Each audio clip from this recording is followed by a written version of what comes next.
we say in the Second Amendment community that the Second Amendment protects the First Amendment.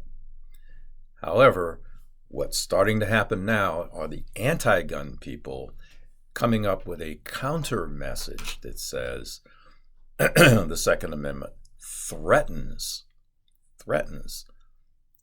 the First Amendment. And the arguments will come on like this, and this is an opinion piece written by Diana Palmer. I'm going to put this link down below. It was in the Atlantic, no surprise there.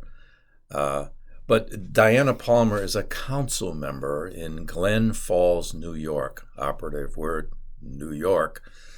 And a co-author is Timothy Zick, a professor of law at William and Mary Law School, of course.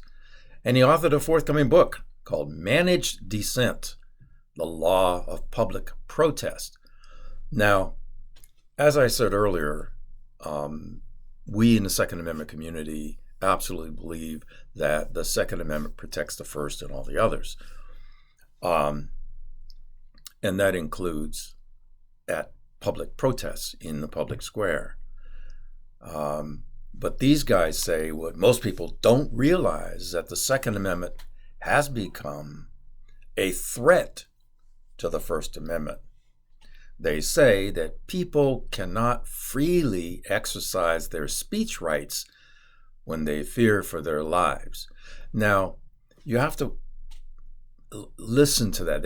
So someone goes to a protest and they see people with firearms, which happens a lot, and I personally have done that. The only reason a person should fear for their life, if they're going to, let's say, counter-protest, is if they intend to misbehave in such a way that they pose a direct threat to someone who is armed.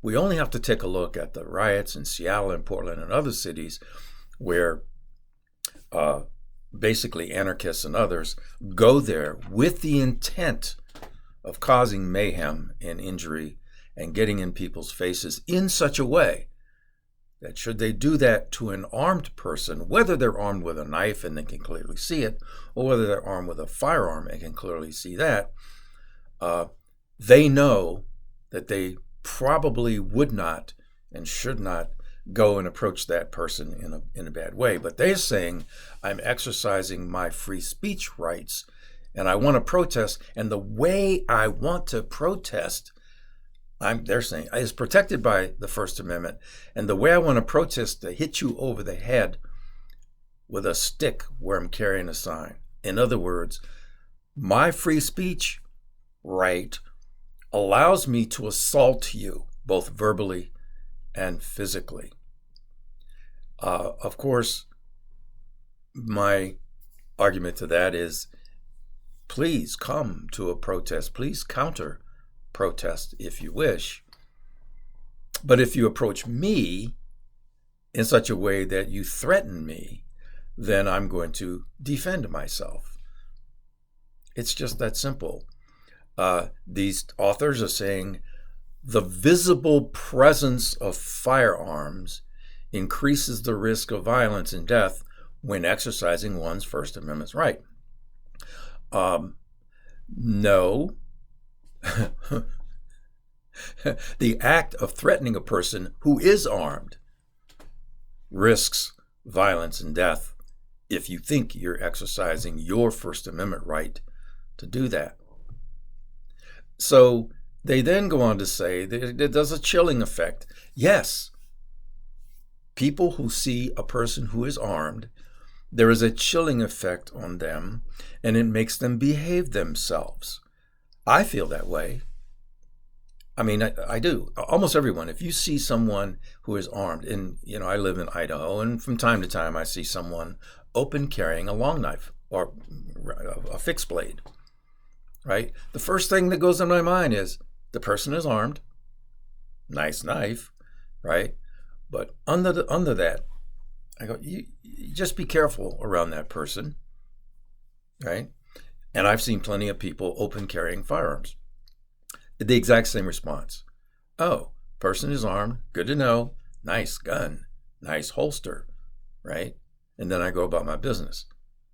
When I go to a rally, and because I don't call them protests, and I've been to armed rallies, and armed rallies where counter people were. I remember a few years ago there was this big anti-gun rally through downtown Boise, and I was at the coffee shop doing what I normally do at the coffee shop at 10 o'clock in the morning, and I was observed 3,000 people walking through downtown. And so I just get up out of my chair with my coffee, and I open carry, and I walk in the middle of the group. And it took them a while to figure out there was an armed person in the middle of them. And they were yelling, "This is what democracy looks like. This is what democracy looks like." And some young person turned to me and said, "You have a gun?" I go, "Yes, I do. This is what democracy looks like." It was awesome.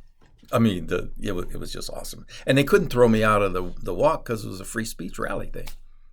My point is, if someone feels afraid because they see another person at a rally or a protest who is armed, they're fearful because they intend to do something. And now they see an armed person and they cannot. So they are chilled from doing what they want to do. And what they want to do, they are couching in the guise of First Amendment right. It is not the First Amendment right to threaten literally or assault verbally or physically any one of the others. So yes, if the Second Amendment protects the First Amendment, but it does not protect those people who are hiding under the First Amendment free speech, who intend to do damage or assault people. If you behave yourself, you have nothing to fear. It's just that simple. Anyway, that's my story this Friday morning, by the way. Happy Friday. And if you have some thoughts on that, I'd appreciate any elaboration. If you like the content on the channel, please subscribe, hit the bell icon. And if you have comments, don't be stupid with the comments, don't threaten stupid stuff. I welcome those. So as always, thanks for watching and carry on.